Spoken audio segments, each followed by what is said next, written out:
皆さん、こんにちは。機関理工学部応用数理学科の早水桃子です。前回はネットワークフローに関する基礎概念を整理して、最大流問題とはどういう問題なのか、そして現実的にどういう応用があるのかを解説しました。今回はこの問題を解くフォード・ファルカーソンのアルゴリズムを解説します。またネットワークの中で流せる最大の流量はボトルネックになっている部分のキャパシティで決まるという、最大流の本質を捉えた最大フロー最小カットの定理という有名な定理も紹介します。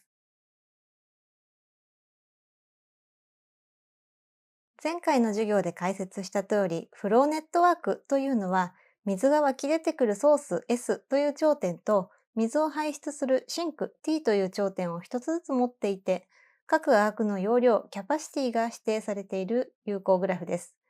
この授業では、どのアークのキャパシティも0以上の整数値であると仮定しています。最大流問題というのは、そのような制約付きのネットワークに流れるフローの値、すなわちソースから流れ出てシンク T に流れ込むトータルの流量を最大化するためには、各アークに流す水の量をいくつにすればいいのかという問題です。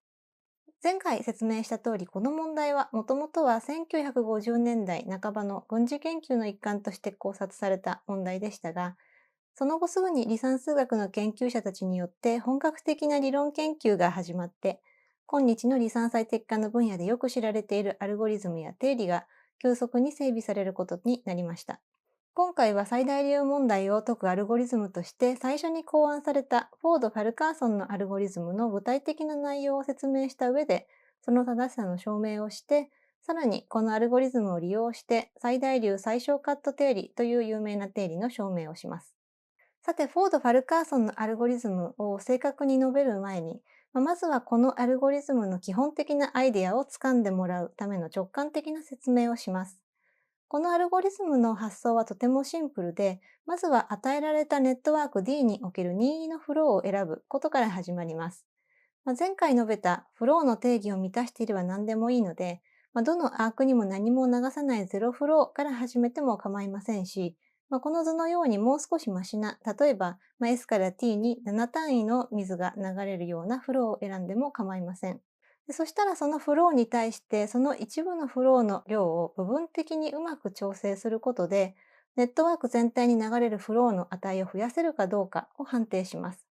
その判定方法とか調整方法は後ほど述べますけれども、例えばこの例だと紫色で示した各アークのフローを1単位ずつ増やしてもアークの容量制限を超えることはないですし、各頂点に流入する量と流出する量の釣り合いは保たれるので、紫色で示したアークの流量を1単位ずつ増やすことで、S から T に流れるフローの値を1単位増やせるとわかります。このように S から T へのフローを増やす方向の道がある場合は、それに沿って流量を改定するという操作を繰り返し行うことで、ネットワーク全体に流れるフローの値をだんだんと改良していきます。この図のネットワークの場合は、本当は S から T に最大で10単位までの水を流すことができるので、この図のフローは実はまだ最大流ではないんですけれども、いずれはフローの値をそれ以上増やせないという状態に到達するので、そしたらアルゴリズムはその時点でのフローを出力して終わります。というわけで、このアルゴリズムの最大流を求める方針自体はわかりやすいと思いますけれども、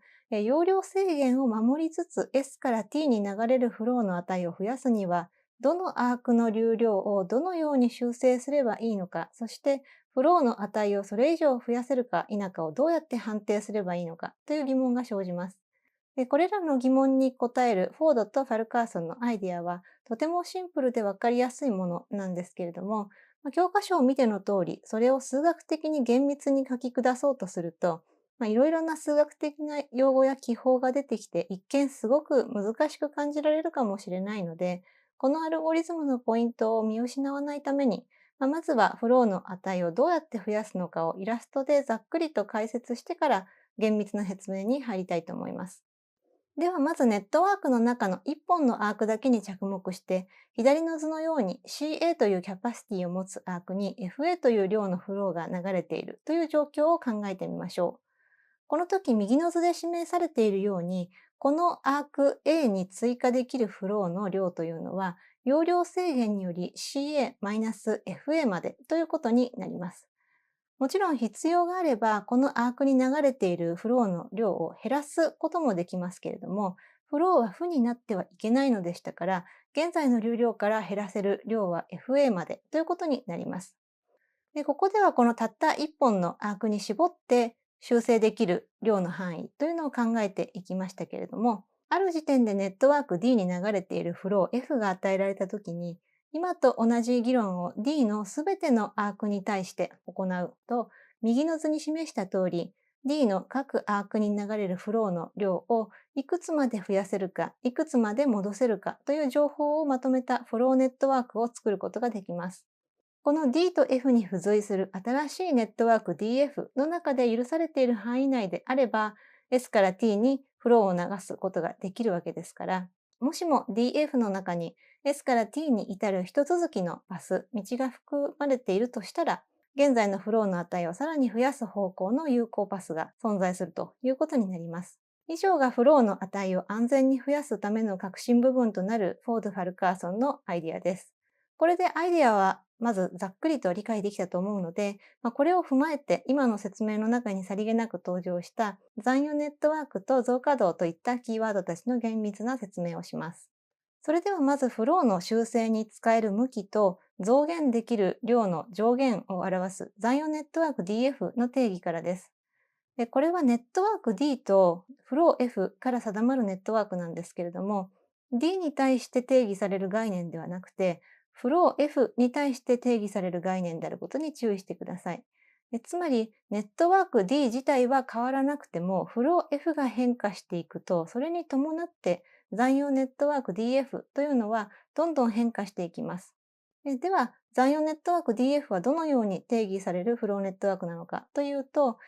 頂点集合は、ソースもシンクも含めて元々のネットワーク D と同じで、アーク集合と各アークの容量が異なります。この右上の図のこの赤色で示したように、D のアークのうちまだ飽和していなくて、フローを追加する余地が残っているアークの集合を A プラスと呼ぶことにして、この青色で示したように D のアークのうちフローが0ではなくて逆流の余地があるアークの集合を A- と呼ぶことにすると、この DF のアーク集合 AF っていうのは A プラスと A- の和集合として定義されます。そしてこの右下の図に示されている通り、これらの各アークに流せる容量というのは A プラスに含まれるアークならば、さらに追加できる量の上限ということで、あらかじめ決められていたアークの容量とその時点で流れているフローの差分ということになりますし、A- に含まれているアークならば、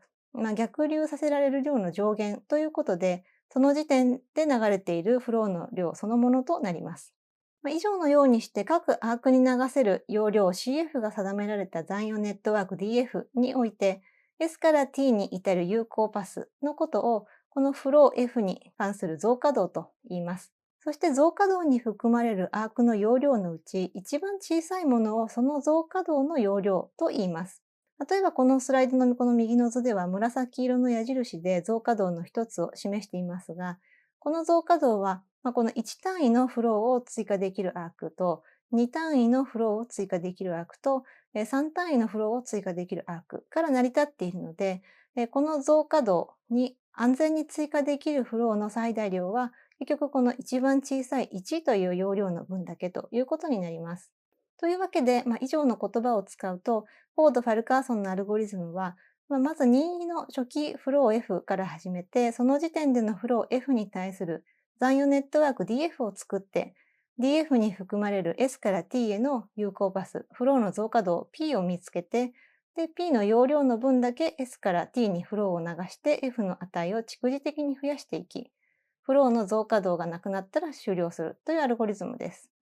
アルゴリズムの動きはこの動画の冒頭で具体例を使って実演したので、もう一度それを見てアルゴリズムの手順を確認して教科書の例題とか演習問題で練習をしてみてください。ちなみに S から T までの有効パスを探すという部分については、例えば以前の授業で解説した迷路の支点から終点までの脱出経路を求めるのに使える幅優先探索アルゴリズムなどを思い出してもらえればいいと思います。さて、これでフォード・ファルカーソンのアルゴリズムを使うことはできるようになったと思いますが、この右下の吹き出しに書かれている通りですね、どんな初期フローから始めたとしても、そしてどのように追加のフローを流し続けたとしても、なぜこのアルゴリズムで必ず最大流が正しく求まるのかという疑問がまだ残っています。このアルゴリズムで正しい最大流が得られることを保証するのが次の定理です。この定理はフロー F が最大流であることと、残余ネットワーク DF に増加動が存在しないことは同時であると述べています。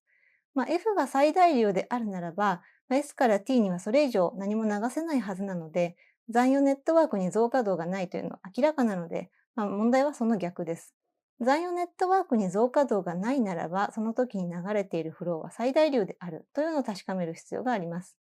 それを示すために、入力として与えられる D がどのようなネットワークなのかとか、あと、ある時点でフロー F がどうなっているのかというのをまずはあえて考えず、とにかくとある残余ネットワーク DF の中に、増加動がないと判明したという、そういう状況を考えてみます。すると増加動が存在しない残余ネットワーク DF には、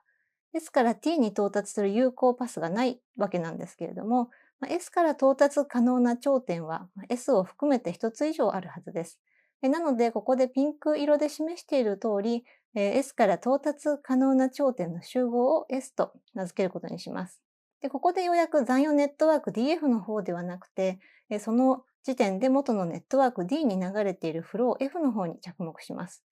ネットワーク D の中にどういうアークが存在していたのかっていうのは見えないんですけれども、まずは D の中にピンク色から水色への境目を越える、その S の頂点から出て S 以外の頂点に入るアーク UV が存在しているという場合を考察してみます。この D のアーク UV が残余ネットワーク DF の方にももしも存在していたら、S から到達可能な頂点集合 S の中に V も含まれているはずなので、矛盾してしまいますから、UV っていうのは残余ネットワーク DF の方には存在しないとわかります。すると元のネットワーク D には UV というアークがあるのに、残余ネットワークにはそれがないということなので、この時点で D のアーク UV に流れているフローの量はそれ以上増やせない。つまり UV のキャパシティと同じ量に達しているとわかります。つまり、ピンク色から出て水色に入る D のどのアークにも各アークの容量の目いっぱいまでフローが流れているということです。次に元のネットワーク D の中に S 以外から S に入ってくるようなアーク VU があったとします。先ほどの議論で分かった通り、残余ネットワーク DF には、ピンク色から出て水色に入る UV というアークが存在することはありません。そうすると、元のネットワーク D に VU という向きのアークが存在するのに、その逆向きのアーク UV は残余ネットワークの中にはないということになります。これは VU に流れているフローの量は逆流させられない、それ以上減らせないという意味なので、この時点で VU に流れているフローの量は0であるとわかります。つまり水色から出てピンク色に入ってくる D のどのアークにもフローは全く流れていないということです。以上をまとめると F の残余ネットワーク DF に増加動がないならば頂点集合 S の外から S の中に入ってくるアークの流量はすべて0で S の中から外に出ていくすべてのアークには容量の限界までフローが流れているということです。よってこのネットワークのフローの値、すなわちソース S から湧き出てくる水の量というのは、この紫色で示したように S の中から S の外に出ていくすべてのアークの容量の総和と等しくなります。そうすると、前回このような具体例を使って、この値が10のフローが最大流であることを示したのと同じ議論で、ソース S から湧き出てきた水の流れが最終的にシンク T に到達するためには、ピンク色の範囲から出て水色のどこかに入るような、この紫色で示したアークを通過する必要がありますが、現時点でそれらのアーク全部に容量ギリギリまでフローが流れていて飽和しているので、この紫色のアーク集合が S から T までの輸送のボトルネックになってしまっていて、現在の量を超えるフローを流すことは許容されないとわかります。以上より残余ネットワーク DF に増加稼働がないならば、その時のフロー F というのは、このネットワーク D の最大流であると言えます。これで定理が証明されて、フォード・ファルカーソンのアルゴリズムの正しさが確かめられました。さて、次にフローの値が最大になるのはどのような時かを特徴づける最大流最小カット定理の話に移ります。前回の授業ですでに関連する結果の解説をしましたが、ソース S からシンク T にはカットの容量を上回る値のフローを流すことはできなくて、フロー F の値というのはどんなに最大化しようと頑張っても、ネットワークのカットの容量を超えることはないのでした。そのため、例えばこの図では、フローの値が10になるようなフローの一例と、紫色で示しているように、容量が10であるようなカットの一例をお見せしていますけれども、このようにフローの値とカットの容量が合致しているならば、その時のフローは最大流で、そのカットは最小カットになっているとわかるのでした。しかしその逆については前回の授業では何も述べていませんでした。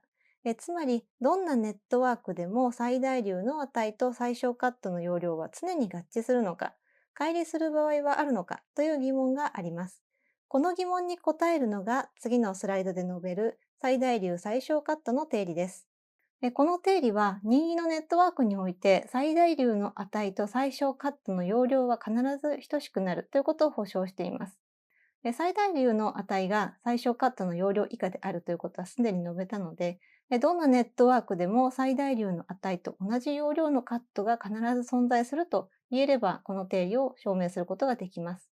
で、この証明にフォード・ファルカーソンのアルゴリズムを利用します。フォード・ファルカーソンのアルゴリズムが最大流を出力して停止するときを考えてみましょう。これは残余ネットワーク DF に増加動がなくなったときですから、視点 S から到達可能なすべての頂点の集合 S と、それ以外の頂点の集合という2つに頂点集合が分断されている状態なわけでした。で、前回に述べたカットの定義に基づくと、このピンク色の集合 S は視点 S を含んでいて終点 T を含まない D の頂点集合の部分集合ですので、図の中で紫色で示している通り D のカットというのを定めます。フォード・ファルカーソンのアルゴリズムの正しさを保証する、一つ前の定理を思い出すと、F が最大流であることと、残余ネットワーク DF に増加動が存在しないというのは同値で、その時のフローの値は紫色で示しているような、S の中から S の外に出ていく、そのすべてのアークの容量に等しいのでした。ということで、どんなネットワークであろうと、フォード・ファルカーソンのアルゴリズムを実行すると、そのネットワーク D の最大流が出力されると同時に、最大流の値とちょうど同じ容量を持つ S と S 以外を隔てる D のカットが一つ具体的に得られるということになります。以上より最大流最小カットの定理が示されました。というわけで今日は最大流問題を解くために最初に考案されたフォード・ファルカーソンのアルゴリズムを解説して最大流最小カット定理まで示しました。最後にこのアルゴリズムの注意点について軽く補足をしておきます。フォード・ファルカーソンのアルゴリズムは、フローの増加動というアイデアを使ったシンプルな方法で、最大流最小カットの定理を導いた、数学的に見通しの良い方法なんですけれども、実は最大流を求めるアルゴリズムとしてはあまり計算の効率がいい方法ではありません。というのも、増加動に沿って流量を修正して、フローの値を更新していくというその肝心な操作の反復回数が入力ネットワークのサイズにももちろん依存するんですが、出力すべき最大流の値そのものにも依存してしまうからです。例えばこの図のネットワークが入力として与えられたら、S から T に流せる最大流の値っていうのは明らかに2000ですけれども、初期フロー、ゼロフローだとすると増加動の選び方によってはフローの値が1ずつしか増えないので、結局フローの値0を2000まで上げるためには2000回の反復が必要になってしまうということになります。このようにフォード・ファルカーソンのアルゴリズムではなかなか簡単に正解にたどり着けないような嫌な入力の例もあります。